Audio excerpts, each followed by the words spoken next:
जिल्हा परिषद पंचायत समिती स्तरावरचं गुहागर तालुक्यात विद्यार्थ्यांसाठी लोकशाही मिशन आपण राबवलं सर. काय सांगाल, आपली प्रतिक्रिया काय द्याल याबाबत? तर नमस्कार सर्वांना.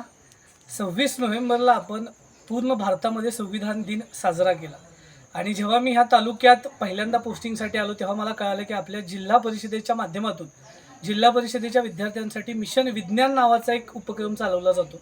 आणि त्याच वेळी आपल्या गुहागर शाळेमधल्या एक शिक्षिका जोगळेकर मॅडम यांनी माझ्यासमोर एक कन्सेप्ट मांडला की सर, जसं जिल्हा मिशन विज्ञान राबवतोय तसं आपण काय राबवू शकतो का, मिशन लोकशाही वगैरे. आणि ती आयडिया मला खूप चांगली मनाला माझ्या भावली.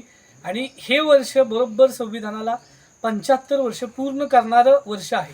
म्हणजे जो आपला देशाचा मूलभूत कायदा आहे त्याला ह्या वर्षी 75 वर्ष पूर्ण होत आहेत. त्यामुळे तसंही शासनाकडून आम्हाला आदेश देण्यात आले होते की हर घर संविधान नावाचं अभियान तुम्ही राबवा. मग तेव्हा मला असं वाटलं की ह्याच वयात माझ्या मुलांना फक्त संविधानाची प्रस्ताविका न कळता जर संविधानच कळालं, संविधान कसं बनवलं गेलं, संविधानात काय अधिकार आहेत आपले, काय कर्तव्य आपले आहेत, ह्या देशात विविध पदांवर काम करणाऱ्या लोकांची निवड कशी होते, त्यांचे अधिकार काय आहेत, हे जर त्यांना कळालं तर कुठंतरी त्यांना त्या संविधानाबद्दल आदरही वाटेल, संविधानाबद्दल श्रद्धा वाटेल आणि एक चांगला नागरिक आपण घडवू शकू. याचबरोबर मला असं वाटलं की मी ज्या भूमीत काम करतोय, रत्नागिरी, रत्नांची भूमी, या भूमीला खूप महान समाजसुधारक लाभले, ज्या समाजसुधारकांनी देशाला दिशा दाखवली.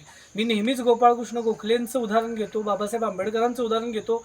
आंबेडकरांना आपण संविधानाचे शिल्पकार म्हणतो, तसेच गोपाळकृष्ण गोखलेंना आपण महात्मा गांधी, राष्ट्रपिता महात्मा गांधींचे राजकीय गुरु म्हणतो. तसेच लोकमान्य टिळक, ज्यांना इंग्रजांनी भारतीय असंतोषाचे जनक म्हटले, त्या सगळ्या महान पुरुषांचा मूळ गाव, जन्म ह्या रत्नागिरी जिल्ह्यात झाला. मग मला असं वाटलं की संविधानासोबतच आपण ह्या भूमीत घडलेले महान समाजसुधारक जर आपल्या विद्यार्थ्यांना शिकू शकलो तर या बालमनात, या बालवयातच त्यांच्या मनावर हे संस्कार होतील की आपलं वैयक्तिक आयुष्य जगत असताना ह्या समाजाप्रती आपली बांधिलकी आहे, या मातीला, या समाजाला, या गावाला, या कुटुंबाला, देशाला आपल्याला काहीतरी द्यायचे.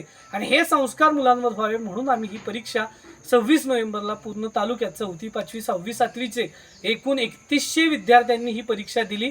आणि यातील 345 विद्यार्थी आता तालुकास्तरीय परीक्षेसाठी पात्र आहेत. आणि ती परीक्षासुद्धा येत्या 8 डिसेंबरला होणार आहे.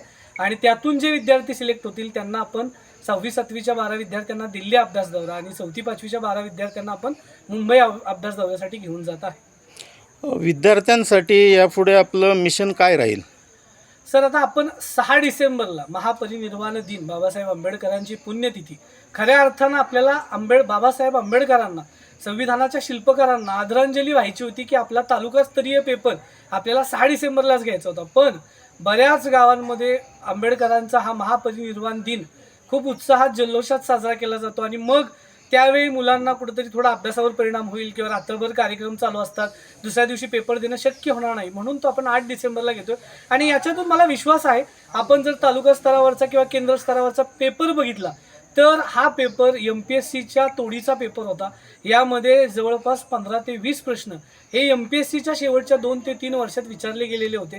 त्यामुळे ह्या वयात जर माझे विद्यार्थी, म्हणजे 4थीला 84चा टॉपर आहे, 5वीला 98चा टॉपर आहे, 6वीला 84चा आणि 7वीला 94 मार्काचा टॉपर आहे, आणि मला तालुक्याला सांगायला अभिमान वाटतो की हे पेपर माझ्या MPSCच्या मित्रांनी सुद्धा दिले तर त्यांना सुद्धा 90-92 मार्क पडली नाहीत. तर त्या एवढ्या अवघड पेपरात जर आपले विद्यार्थी 90+ जात आहेत ह्या वयात, तर मला पूर्णपणे विश्वास आहे की हे अभियान जर आपण यशस्वी राबवलं आणि येणाऱ्या काळात अजून चांगल्या त्यात सुधारणा केल्या तर ह्या गुहागर तालुक्यातले 10 वर्षांनंतर 100% भरपूर मुलं ही तुम्हाला वेगवेगळ्या पदांवर काम करताना दिसतील. त्याचबरोबर आपण 100% मुलं एक चांगले नागरिक, सुजाण नागरिक घडवू, यातून हाच माझा या मिशन मागचा उद्देश आहे. धन्यवाद.